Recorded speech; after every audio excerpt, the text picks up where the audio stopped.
Coming up today on David versus Goliath. Paralysis through analysis. People get it all the time. When there's too many choices, they choose nothing.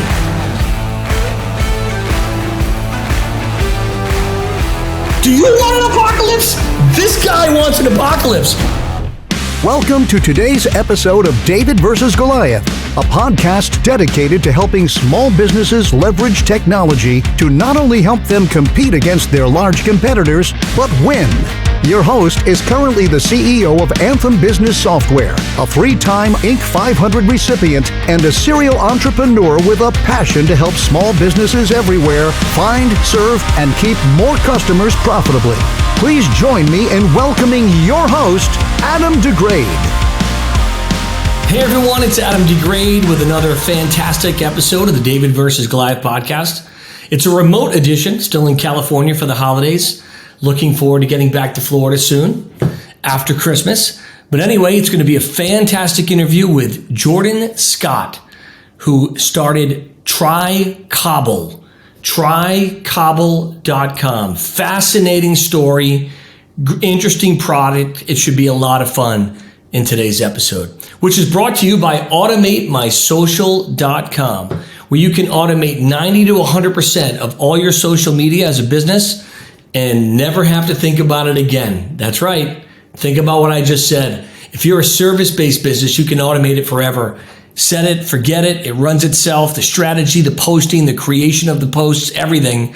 It's unbelievable. One of the recent clients actually said they saved over $40,000 a year just by switching. Check it out today, AutomateMySocial.com. You can also visit us online at davidvsgoliathpodcast.com. You can subscribe to our newsletter, and you can also apply to be on the podcast. Well, let's get right to it with Jordan Scott. Jordan, welcome to the David versus Goliath podcast. Thank you so much. I'm thrilled to talk with you today. And we were just talking before we started the recording, and you're in Florida, normally in New York. I'm in California, normally in Florida. And, the holidays, you're just going to travel around. And I was actually checking out your website today, actually yesterday as well, too. Fascinating stuff. I love the idea of having technology help you plan a exciting and fun time without you always having to do something. And it's so funny because in one of your pieces, as I was reading it, you talk about how this whole concept came to you because you'd be in these threads of everyone saying, what are we doing tonight? What are we doing tonight? What are we doing tonight?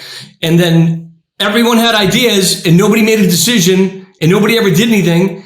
And right. I think all of us have lived that. And your story's fantastic. So tell people a little bit about Cobble. I signed up for it this morning myself on the App Store. And the bummer was Newport Beach is not in there. But Los Angeles is, but not Newport Beach. But anyway, tell the folks, what is Cobble and why is it so different? Well, thank you so much for checking it out and for downloading as well. I really appreciate that. As you said, I was very intrigued around the idea that we all struggle so much with indecision. I think especially business leaders, founders, people who are making a lot of decisions constantly. We especially are like, I don't want to pick dinner. Like, even if we're already naturally the planners or whatever, it was just sort of this back and forth all the time, whether it was my husband or it was my friend group or whatever. As you said, the group chat was hell. And I come from a journalism background, so I love great content and great ideas. And I just thought, like, why not couple really great content with sort of a suite of decisioning tools and really be sort of a first mover in what we're calling decision tech. And it's all about actually acting on the things that you say you want to do and knowing when it's a match between you and your closest connections. So the way Cobble works is you actually connect with your closest relationships. And when you both sort of like an idea, you match with each other. And then there's all these other tools that help you actually follow through on that restaurant, on that event, on that TV show, on that recipe, whatever it is. And as you mentioned, our launch city was New York, but we just launched LA and Atlanta, and Miami, where I am, is coming in early January. So yeah, I hope that's a good enough rundown of. I think it's awesome. It reminds me of the, I think my wife and I got to the point where I just stopped asking her where she wants to eat. I still do it, by the way, just out of kindness. And she'll tell me something, and I usually say, man, now we're going to do this. We're going to do something different. And because she makes decisions all day as well. I make decisions all day as well.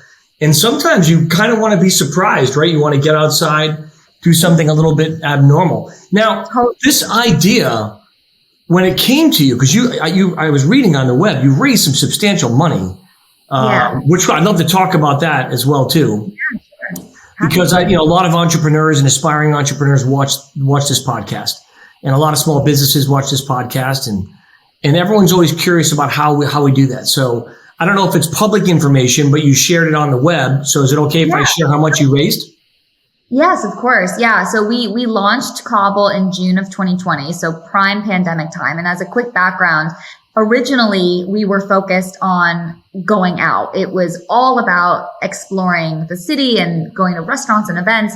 And when we realized that New York was just utterly shut down, I still wanted to launch. And so we decided to turn our curators' attention toward producing really great content around what to cook, what to watch. And we even really supported local businesses and how they were pivoting to, creating really interesting takeout and delivery. And we just sort of threw all of that into the app, and we ended up launching in June of 2020. And we did raise our seed round by October of that year, money in the bank. And that was just over $3 million. And now here we are, fast forward a couple of years later, and we're on the road to our Series A, hoping to raise that in 2023. I got to tell you, it's interesting. First of all, New York is the worst place in the world during the lockdowns. I mean, it's probably still reminiscent of Area 51 even there now. Florida would have been great. You should have started with Miami. If you started with Miami or Orlando or something, you would have been fine. But, I think it sort of pushed us to... Here's the thing. Here's how I think it actually really helped us is that when we were pitching to investors, we were very able to explain and show them how we're not afraid to pivot, how we're not afraid to, turn when we need to turn. And that hopefully that was a good indication that as we hit more road bumps, as we of course will, that we'll know how to just sort of figure it out. It's not like our perfect idea just went off without a hitch and it became an instant success. So I think that little bit of a bumpy road actually did help in the fundraising process. Yeah. And it's not, 3.3 million is not a small amount of money, and congratulations on raising it. What was the process that you went through to do that? Another angel got its wings. Yeah, here we go. I'm like, I've closed this messaging app. It's not helping me. But the process, yeah. So, it's funny because now as I compare my preparation for our Series A versus that seed round, Cobble is my first startup. I'm a solo, first time founder. And, the way that we really did it was, of course, through, the New York ecosystem of angels, but also, even that first little bit of family and friend connections that I just was pitching on Zoom all day long. I made this big deck, which is another thing that's really funny compared to what I'm doing now. It's like I have this little baby 9-slide teaser deck. Okay, there's going to be an option in here to shut this thing off. Am I allowed to swear on this show? First of all, you're welcome to do whatever you want. I think it's hilarious. Well, I'll try to keep it together to, make sure my parents aren't horrified. But anyways, the whole idea was really, I would pitch someone, an angel investor, and it would go okay. And I would, take them through this huge deck, and maybe they were interested, maybe they weren't, but they just passed me along to someone they knew. And it was such FOMO. We created this FOMO swirl of like, this is the app that is going to get us out of this pandemic. It's going to bring people back together. It's going to bring people into the world. And everyone just wanted to get in. I think everyone was sort of like grasping. Well, money was, the nice part about what you did in raising the money in 2020, I sold my business in 2020. Money was cheap. Oh, interesting. Money was massively cheap for everyone. And so people were totally buying things because it was basically free money. Didn't cost them anything to borrow it. Go try to raise that now. Good luck. So it's quite a bit more. So hopefully we do. I know. Well, and you will. I mean, if you have a great idea, which you clearly have a great idea. So we're gonna take a break. Hold on a second though. We're gonna take a break right now from our corporate sponsor because I got to get to a commercial. And then when we come back, we're going to continue the discussion with Jordan Scott. I'm Adam DeGraide. Stay tuned. We'll be right back. Do you own a business? Do you have or need a social media presence? If you are like most businesses, you spend either no time or too much time and money on your social media strategy, spending thousands of dollars per month only to get mediocre and inconsistent results. This leads to frustration and, in some cases, sleepless nights. Introducing AutomateMySocial.com. Automate 90% of your social media and never have to think about it again. That's right. Automate your business's social media posting and strategy like forever. Automate the essentials and customize only what's needed. Save time, save money, and get better results with AutomateMySocial.com. Our patent-pending technology gives you the ability to automatically create your social post and distribute them immediately, like in seconds, across all your social media platforms. Stop the madness of paying someone to create, post, and manage your strategy, and let our software do the work, so you don't have to. Oh, and if you're an agency or social media manager, you too can let our software do all the work, and you can get all the credit. It will be our little secret. With AutomateMySocial.com, you can have it all. It's easy to use, never complains, and never asks for time off or more benefits. See this amazing new software application at AutomateMySocial.com. If you own a business or manage client social media and want to save time, energy, money, all while increasing your return on investment, then let's get this party started at AutomateMySocial.com.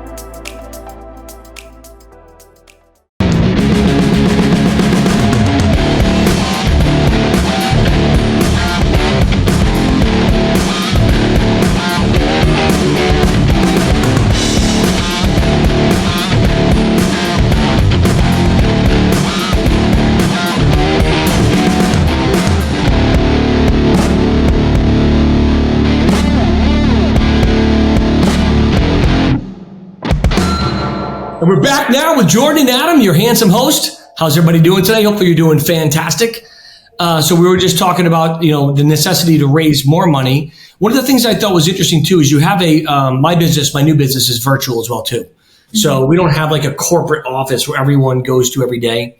Yeah. Unlike my last 3 software companies, we are now remote.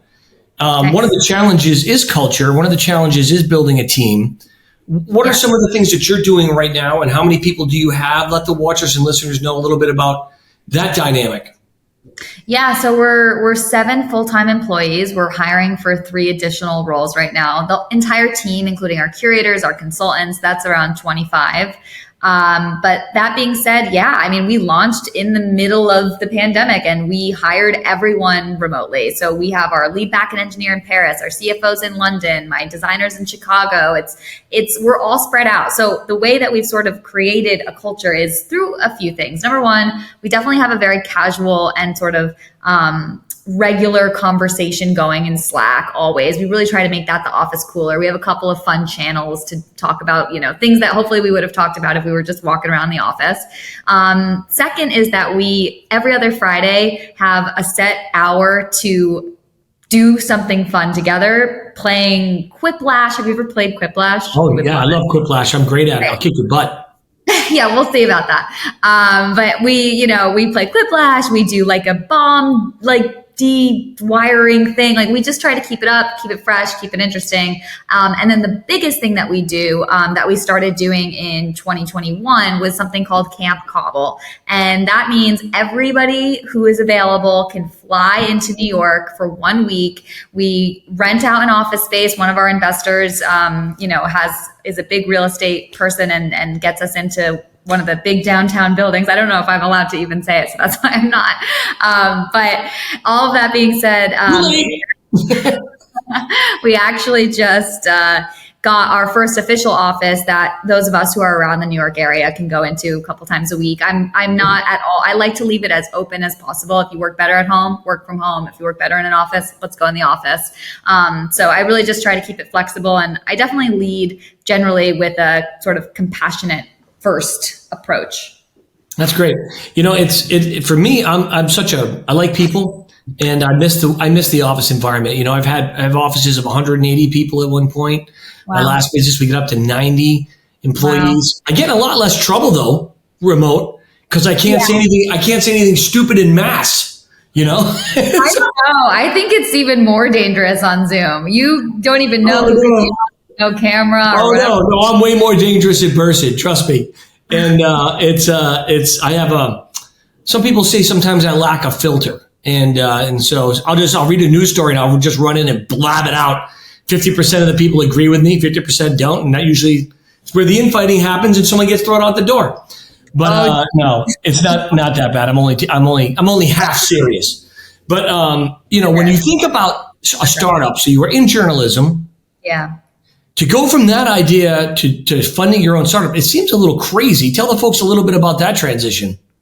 Yeah, I went to NYU and mainly studied journalism and fiction writing, and very creative. And I always loved technology and was an early adopter of different apps and things. But once I got my dream job at CBS, the morning show, I very quickly realized that I didn't want any of those jobs at that business, and sort of was like, well, I'm young. I'm going to try to figure out, and I have a very small inkling of an idea, and I'm going to just freelance. And meanwhile, I actually made more money freelancing than I ever did at CBS. They don't pay you anything.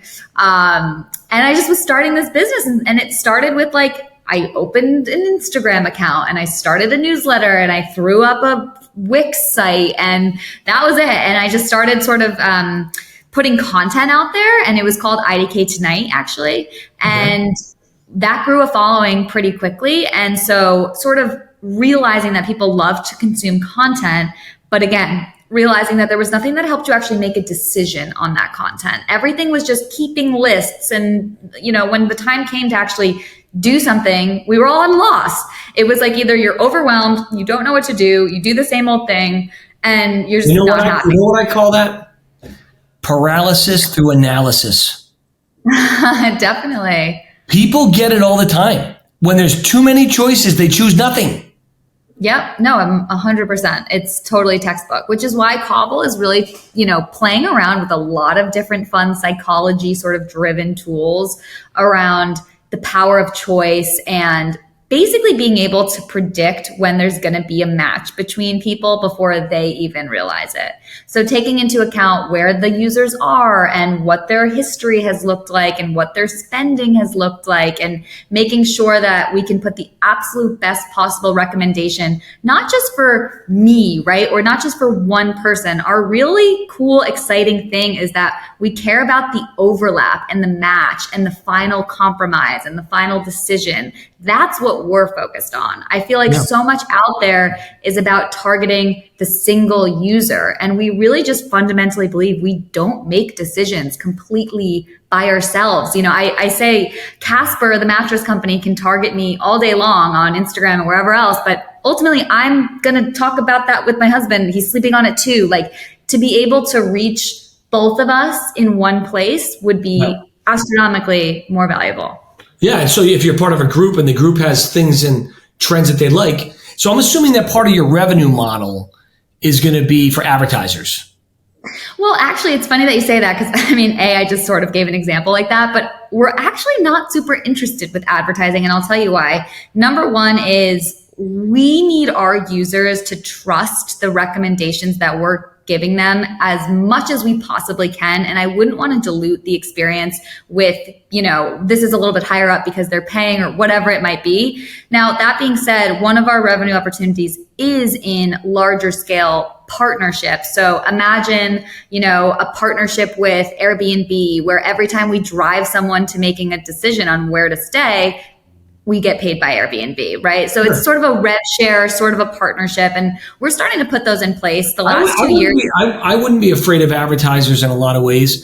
As long as the end user knows that it's an advertisement versus one of your recommendations, I think that's, people can tell the difference. We're pretty smart people.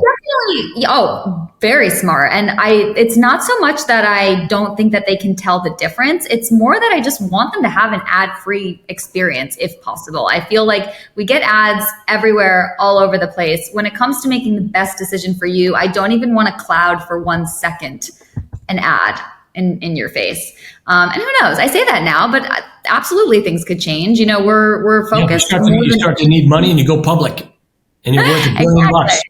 There you go. I mean, I think that there's other aspects of the business that are far more valuable than what advertising could do for us. But at the same time, it's sort of the tried and true. So I never say never. I mean, people all the time are like, this should be a dating app. If someone's out there that has the exact same matches as you, then you should be introduced to them. Or someone says like, this is just a great way. That's not a bad idea. Trust me, I've heard it all. I've thought about it all. But the biggest, I'm sure, as you know, the biggest sort of death to startups is, lack of focus and lack of, direction. You got to deliver on your MVP first. And then once your MVP is delivered, then you can duct tape it all together like Facebook, Twitter, and Google does. So there you go. They just keep duct taping everything together. And then you have a giant ball of duct tape. And it's fascinating. Even the Twitter thing recently, I did an interview back several months and I was like, how on earth does Twitter have 4,000 employees? And what did these people do? And sure enough, I was right. One of the first moves Elon made when he came in there was like, we don't need 75% of these people. And it was very interesting because I had a guy on that worked for a large, one of the top 10 software companies in the world. And he said that the reason why they have so many employees, 5% of the people do all the work. The other 95% are there just to make the company look big. That's depressing. Well, it's depressing, but it's kind of true. I mean, what could those people possibly been doing? Twitter's like the most simple app on the planet. But anyway, this is just the ranting and ravings of a madman. That's me, by the way. Speaking of madman, check this out. This is cool. My brother has a band. Dirt Poor Robins. It says, no more coal, no more sticks. This year you get the apocalypse. Wow. You know what? I love a hard direction for a brand, and he certainly knows how to do that. Is that Santa Claus? It's totally the opposite direction of his brand. He just made a bunch of different Christmas things. And he said to me, I'm a heavy metal guy. Like I'm in a hard rock band myself. And so he's like, hey, I designed this shirt just for you because I knew you were going to love it. And I'm like, this is amazing. Wow. Santa Claus riding on a dragon. I was just wanting to ask you about that entertainment wise, because you're doing TV and movies. Are you doing music like concerts, venues and things like that with Cobble? Concerts, yes, as long as they're, events in our launch cities. But, it's interesting. We were curious about getting into music and music recommendations. I mean, we're never going to beat out a Spotify or an Apple Music in terms of like knowing. No, but if people are hanging out together and they're going to dinner, they're driving in cars together, it's not a bad idea. Make a mixed playlist. Boom. It's definitely interesting. I actually love Audioslave. I don't know. I mean, I'm not a heavy metal fan. Well, I shouldn't say that. I know Audioslave. But a great band.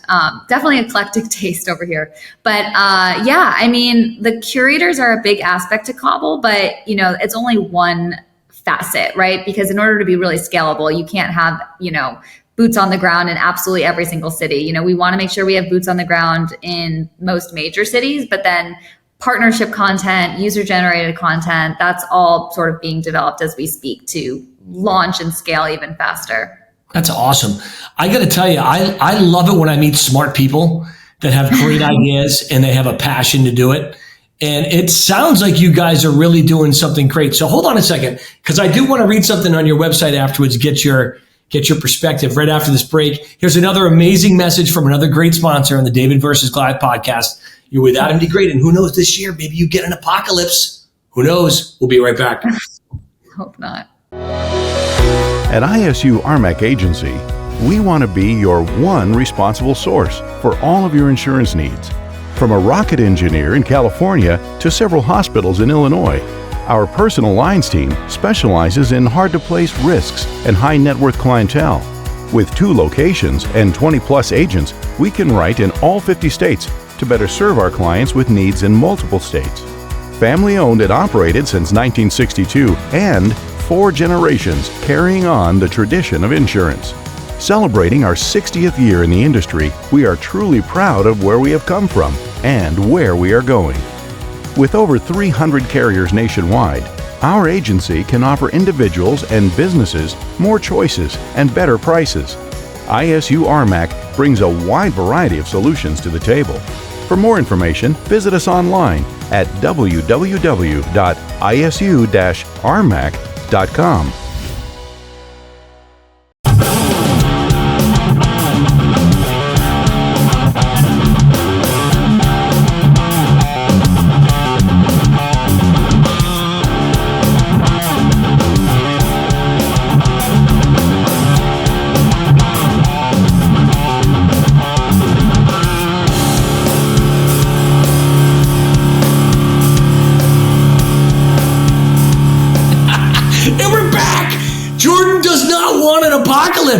Do you want an apocalypse? This guy wants an apocalypse. And I felt like 2020 was the apocalypse to me.